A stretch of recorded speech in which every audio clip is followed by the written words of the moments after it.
Alright, hey guys, it's me, Oni, or Mike, as I am right now. I wanted to give you guys a quick tutorial on how I do spaghetti. So, this is cheap, simple, easy, quick, well, kind of quick.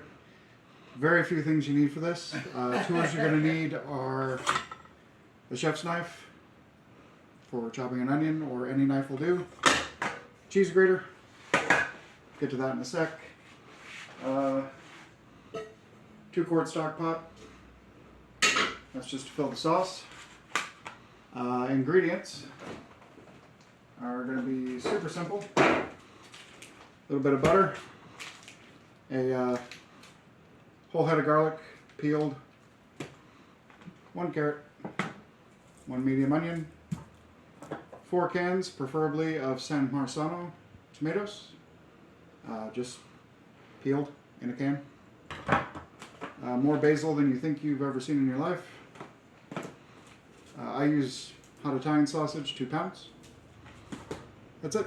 Really easy. It just comes together on how you put it together. So we're going to start by taking the pan, turn the fire on, put it on medium. We'll open up the meat. We're going to start browning the meat.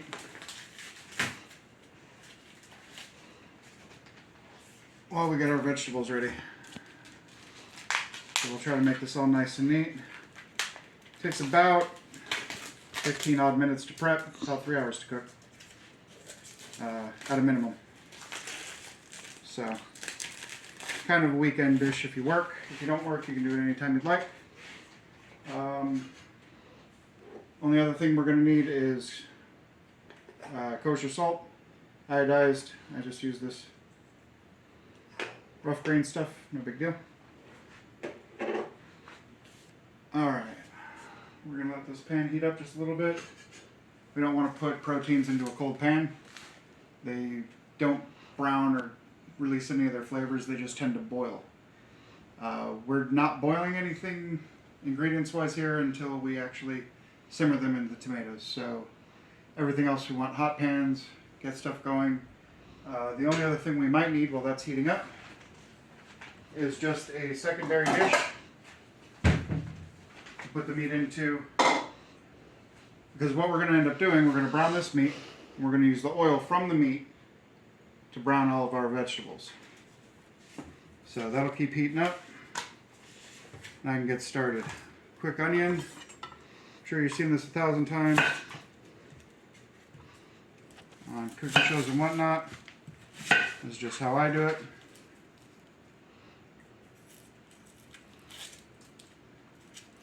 I have big hands, so peeling an onion is kind of more of a pain than you would think. So I just use the heel of the knife and my thumb. Try to clean as I go. Staying safe with everything.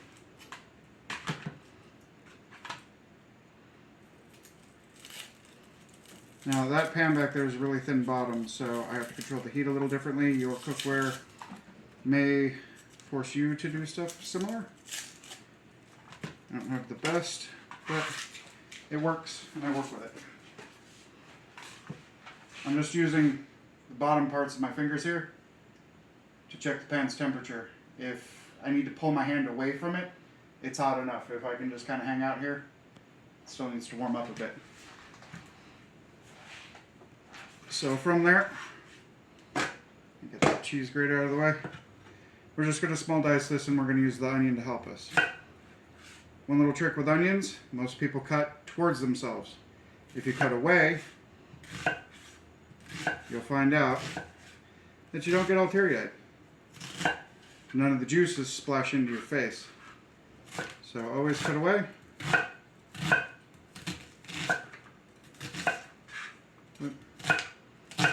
We're just going to make those cross cuts. Doesn't have to be perfect.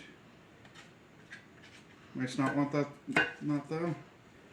And because we use that, you get these little itty bitty dices that work out perfectly for your sauce. There we go. We're up to temp. Mine comes with paper on the back. It's not an ingredient. I don't recommend it.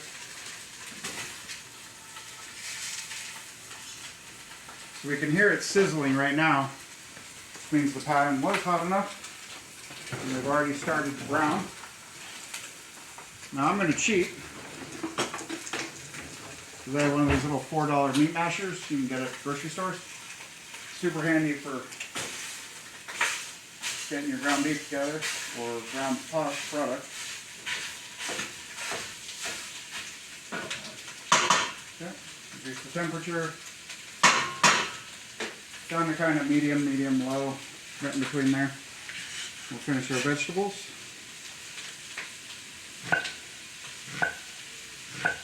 One thing I have to keep telling my wife and everybody else that cooks with me, fire does cooking, stirring does nothing. That's just an incorporation technique. So you'll see I don't have to stir this all that often. I just incorporate what I need and leave it alone. Let the fire work. So there's our onions diced, nice and easy.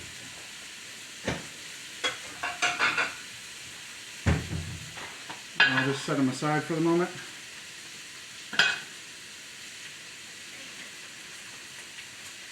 I'm sure people have some fancy gadget for this, but just use your hands. Or your blade. Set that aside. Put the end off the carrot, each side. Make sure you wash it. Now I'm going to go ahead and leave the skin on here because there's a lot of nutrients in there and I want to get them. But we don't want excess water, so we're going to go ahead and get that off. Use a regular kitchen towel if you want. Time for the magic. You could dice this, you could do a bunch of stuff, but you can also make this turn invisible. On most box graters, you'll see a big side and a little side. Use the little side. Take the sturdier end, just like a pencil. Just grate right across it. Super fast, totally takes care of the carrot, no problem. Just a few seconds. Just be careful. Most of these are sharp. I don't know how many times I've cut my finger open just grating it for funsies.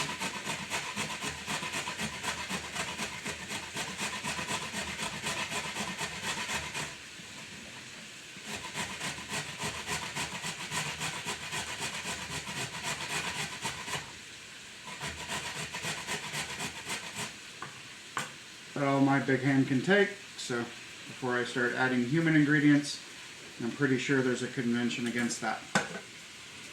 So we'll take that. We got our carrot and our onion. Now in Italy they call that a sofrito, carrot and onion. Sometimes it's carrot, onion, and celery, but I call that French and mirepoix. Totally different thing. I'm going to add garlic to mine as I mash these down, to my sofrito that is.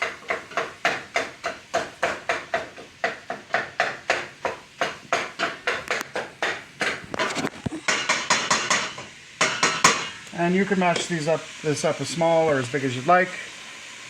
No big deal, but I'm literally just pounding it like a mortar and pestle, and you can see how it's coming apart nice and easy.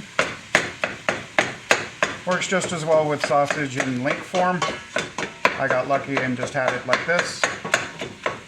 Most of the time I get stuck with links. That's kind of loud, but is what it is. Now we'll finish getting the rest of this ready while that's cooking. I'm sure there's a bunch of different ways to do garlic and all that. This is how I was taught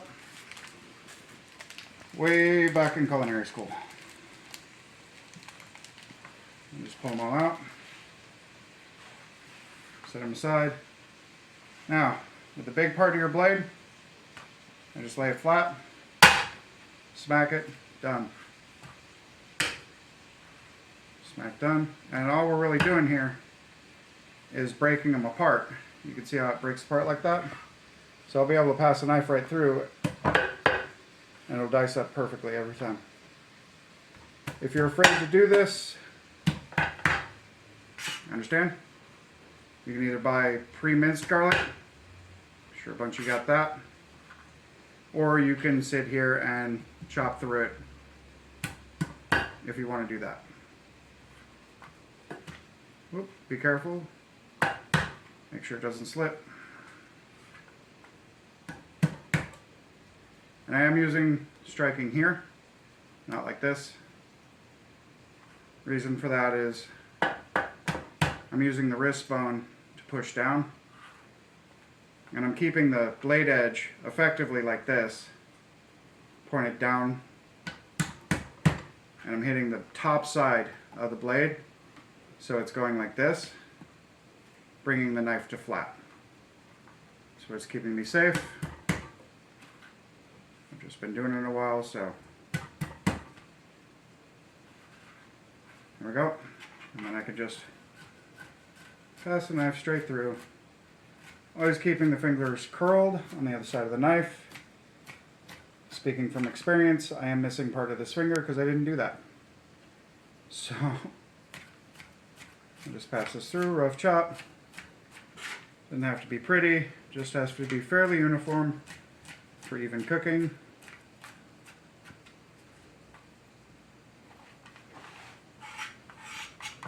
And I will give it a little pass this way.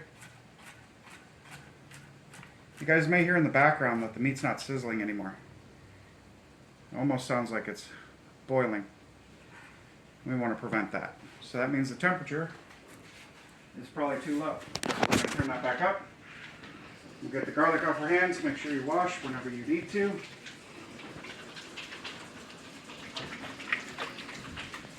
Soap, water, current rates. You can see the liquid at the bottom there. That is a mixture of water and fat. Water we don't want, fat we do. So we're going to render that water out. That's what all that steam is. It's just water leaving the pan. That's all really cooking is how much water you leave in, how much water you take out.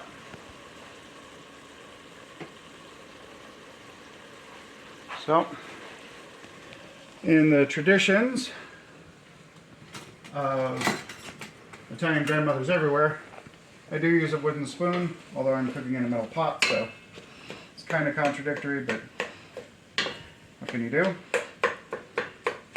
Alright. Now the meat's not fully cooked at this point, and we don't need it to be honest with you. We just need to get some color and some of that fat out. So you can see at the bottom of the pan here, we have all this flavorful fat at the bottom, but it's not quite cooked through, and that's no big deal. We're going to be cooking this for a few hours. It'll cook through in the sauce. So, at this point, I'm going to take one of these handy dandy strainers. If we want to leave liquid in the pan, we take the meat out. So let that drain a sec. We'll pull it.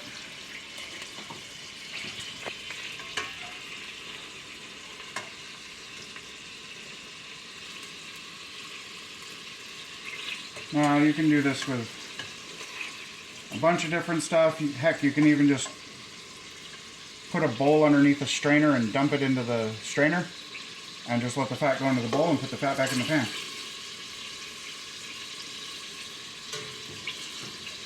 Finer the strainer, the better for that. We're also going to be adding this back into the pan once we've cooked off our veg. So, we'll pull that out. We'll just set it aside. And now we're going to let that oil heat up. And put this in the sink. Don't need any more. Alright, to that hot fat, we're going to add our onion. Apparently some for the dog. And then we will add our carrot.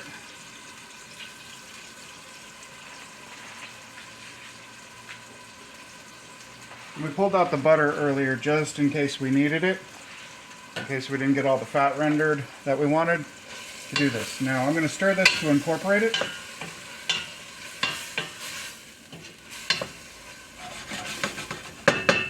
Level it off in the pan.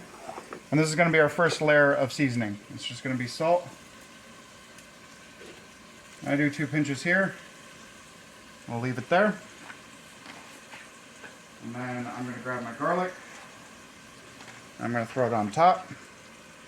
And the reason we do the garlic last is so we don't burn it. Burned garlic sucks. Cooked garlic's amazing. But now that there's other things in this pot to keep the garlic from burning, we're safe to do that. And all we're going to look for here is for the liquid, and that'll collect in the bottom of this pan. I'll leave a little hole here so we'll be able to see it. You'll see liquid start to pool in the center. Now liquid's not sizzling, so we know that liquid is partially water. Well, we need that liquid to go away. So we're going to sit that there and let it do its thing while I open up these cans of tomato sauce, or tomatoes really. And I'll open up this first can here. Yeah, I'm cheating. If you don't have one of these, I'm sorry. Think of it as a Christmas gift. My wife can probably look in here, but you'll see this is just whole tomatoes, Roma tomatoes in sauce. There's a little bit of basil in there, but not enough for what we want. And we're going to get a little messy with this because we're going to hand crush that into that pot. We want most of it to be liquid, but some chunks of tomato will remain. And we want that. That gives you kind of the rustic feel of it.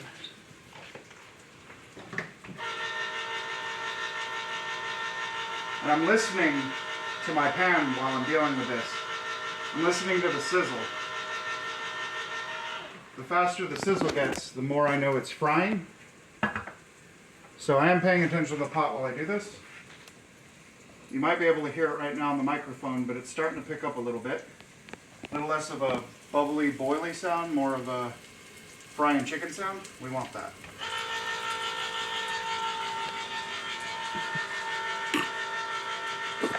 We'll get this last can. And you can take this recipe up as many levels as you want. For every 4 cans of these, those are your vegetables. This will feed 4 adults for 2.5 nights. So if you have kids, it'll last longer. If we look in the pan right now though, you'll see the water I was talking about. It's really pulled up right in the center here. That's what we need to get rid of. We want all of that gone. This may take a little longer, a little shorter, depending on your cooktop and the pan you're working in. But if you look at the onions, they're still white. They haven't turned clear yet, and we're kind of looking for clear. For the sake of argument, I'm going to babysit this a little bit and take the temperature up a touch, not much. And all we have in here is sausage fat, garlic, onions, carrot, and a little bit of salt. Super, super easy. Not a ton of steps to remember. But once we get this water down, we'll be good to go, and we'll come right back when we're there, so you don't have to sit here and watch through this. See you in a minute. Alright, welcome back guys. You'll see that the liquid has pretty much completely disappeared, and all we have is fat. The onions have started to become clear. So we're going to go ahead into this and reintroduce our sausage. And this is to marry the flavors and finish the sausage through. And we want these fats. These are all animal fats. Animal fats are super healthy for your skin, your hair, your nails. A lot of people think they're bad for you, but fats are one of the few things on the planet you have to eat. So this pan's really hot, so I'm going to gingerly touch it, but I'll incorporate that together. I did turn the heat back down to medium low. I'll just incorporate all this.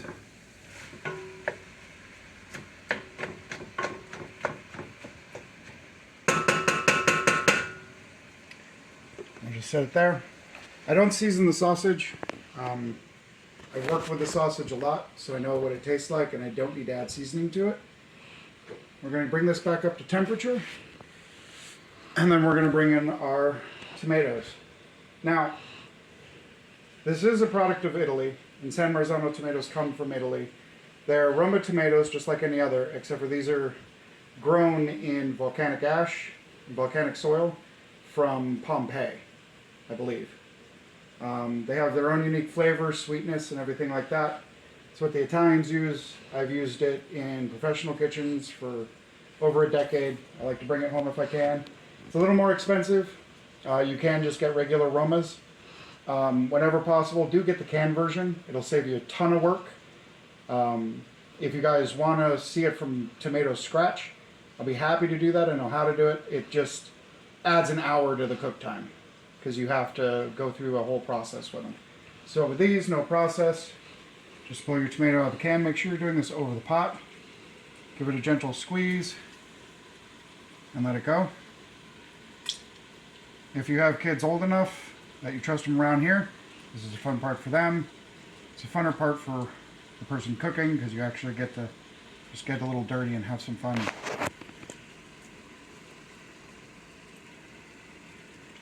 Don't squeeze too hard or you'll end up shooting it all over the place. And if your wife is holding the camera and you hit her with a tomato, that's a whole different story. I don't recommend that one. I have knives. So, we want all this sauce in here. Let me pour that right in.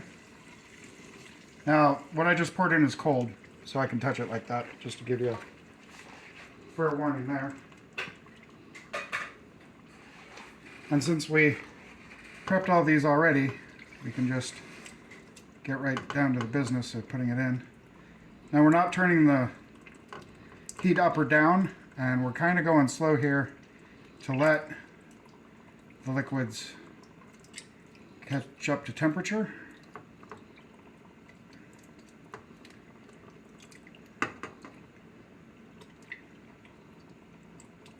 And this is with clean hands. I have been washing them, you guys have seen. Pour that out. Get all that.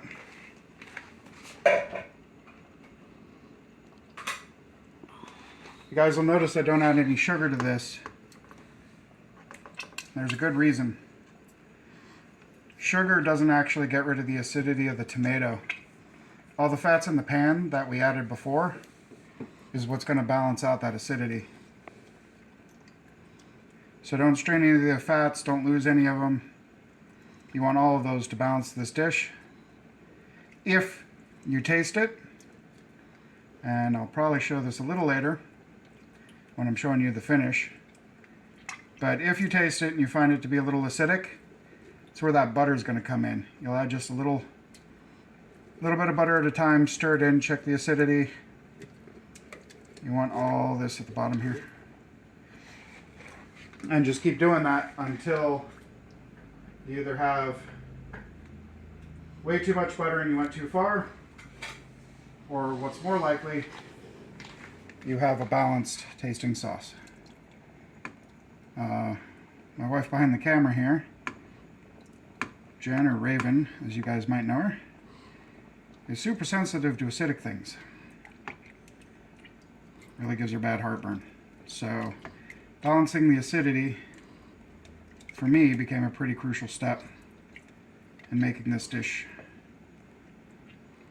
She prefers it when I make it from scratch and control the water from there, but I don't always have time to do it, and I gotta be somewhere in about 50 minutes or so.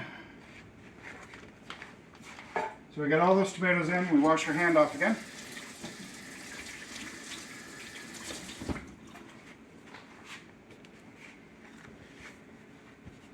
Now you could probably see several different layers of liquid going on in there.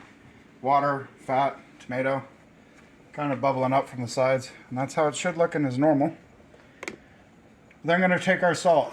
Now for me, just to gauge the size of hand. It's almost the size of the pot. So I put a pinch for every can. And a pinch is just 2 fingers and a thumb of tomato I put in. I know it feels like a lot, but you'd be amazed how much you actually need. And then we'll stir to incorporate.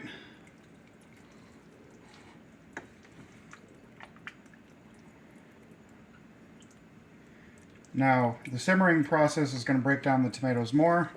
It's going to break down the carrots that we shredded earlier so that you won't see them. So if you have carrot haters in your house, but they need the nutrients of the carrot for their eye health, or all the different bonuses that carrot give you. Eye health is what I like them for personally. Okay, really mix this in well. Give it a little tap. Now we're going to reduce the heat down to simmer low, and we'll put a lid on. And in 3 hours, this will be ready. But I'll check it here again in probably an hour and a half, and probably every 30 minutes thereafter, just to make sure it hasn't reduced too much. If it has reduced too much, you can add a little bit of water or stock if you have it. As long as it stays on low and you keep your lid on and you check it, nothing should happen to this sauce at all. It shouldn't burn, do anything like that. Again, based on your stovetop and how it works, your altitude, all that can change all of this. I'm at sea level here in Phoenix, so everything boils normal, everything cooks a lot hotter. If you're up in the mountains, add like a day to all this because you're screwed at altitude. More like 30 minutes. It's probably 30, 45 minutes. Things just take longer to boil up there, and I get that. You could increase the temperature to make it boil faster. Once it gets to boiling temperature, you can reduce the temperature back down and control it at a simmer there. So sometimes just setting your stove on nuclear and then bringing it back works just as good. That's what I do when I work in higher climates. I'll just set stuff to thermonuclear settings and then bring it back down to normal human being settings. So we're going to let that go, and I'll come back to you when I'm adding the basil and showing you the finished dish. The basil is going to go at the end. Fresh herbs are never put in for boiling. They're always put in at end because you want to maintain the freshness and the life in them. Really brings out all the flavors you're looking for. But it's just that easy to prep. From here, I don't have to do anything but check on it. So I'll see you guys in a little while. Thanks for tuning in. Hey guys, welcome back. So a couple hours later, it's been about 3 hours since we cooked last. As you can see, I've changed, so stuff's gotten different. If the camera comes in here, you'll see our sauce has reduced and thickened. And you don't see any of the carrots in there anymore. Just garlic, meat, a little bit of the tomatoes. You see how they broke down real nice? There's not gigantic, huge pieces in here. So while that's going, little tip here, I got my water boiling for my pasta. And the timing for the last part of the sauce actually works out with this. So when your pasta is about ready to go in, just standard number 5 spaghetti that you get anywhere. It takes about 11 minutes to cook, unless you like it a little chewier. That's about how long I want the basil to work in. So, if you don't mind the garlic bread scene, that's going with it. This is how much basil you need. 1 heaping cup. These old Pyrex things. All I did was I took the leaves and I just tore them with my hands. Never cut basil. It'll bruise. And actually change the taste. So you just pick it apart with your hands. Easy enough. This goes in here at this point. So about 15 minutes before you want to eat, just dump the small bush in. No big deal. This will wilt down so it won't look like a salad when it's done. It doesn't have to be uniform pieces. It can be whatever it wants to be. We'll just incorporate that. I've added no additional salt. Didn't need it. It was right on the money. lot of the water's dissipated, so the flavors have concentrated. We'll just get this all in here. Now it's starting to look like just a pretty fresh made sauce. Exactly what it is. So that'll sit for about 15 minutes. And like I said, you don't want it to sit in there boiling for hours. It actually turns the leaves really bitter. So that'll sit there and marinate. I'll cook the pasta again for another 11 minutes. Once that's boiling, I've already salted the water. You probably heard this phrase, but pasta water should be salty like the sea. Not really that salty, but you should, if you taste the water, it should taste a little salty because there's no salt in the pasta.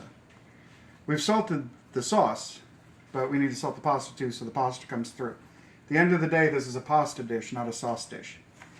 But for Americans, it's the other way around. So that's really the recipe. That's all there is to this. I'm going to finish cooking these off and feed my family. I hope you find this helpful and inexpensive for yours. Thanks for tuning in. Later.